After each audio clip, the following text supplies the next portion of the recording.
PSL এর champion দল লাহোর কালান্দার্স দলটাকে এক সুতোয় বেঁধে রেখেছিলেন ফ্র্যাঞ্চাইজিটির স্বত্বাধিকারী সামিন রানা। ক্রিকেটারদের সাথে সখ্যতা আপন করে নেয়া সবকিছুতেই দৃষ্টি কেড়েছেন লাহোরের এই মালিক। এমনকি বাংলাদেশ থেকে প্রতিনিধিত্ব করা ৩ ক্রিকেটার সাকিব, মিরাজ এবং রিশাদের সঙ্গেও বেশ আনন্দময় মুহূর্তেই দেখা যায় সামিন রানাকে। ভারত পাকিস্তানের ঘটনায় পিএসএল স্থগিত হওয়ার পর আবারও যখন শুরু করার সিদ্ধান্ত নেওয়া হয়, ঠিক তখন অনেক বিদেশি ক্রিকেটাররাই আগ্রহ দেখায়নি পাকিস্তানে আসার। সেই সময় লাহোর কালান্দার্স দলে ডাক পড়ে টাইগার অলরাউন্ডার সাকিব আল হাসান ও মেহেদী হাসান মিরাজের, আর রিশাদ হোসাইন তো দলের সাথে ছিল আগে থেকেই।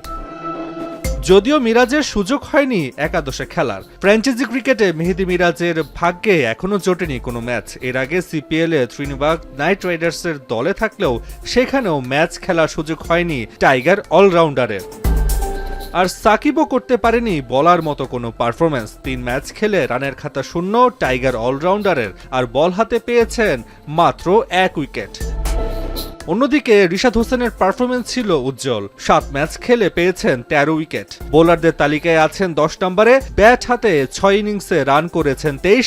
গুঞ্জন আছে রিশাদকে আগামী পিএসএলেও দলে রাখতে পারে লাহোর কালান্দার্স। তাসওয়ান নাফি, এখন।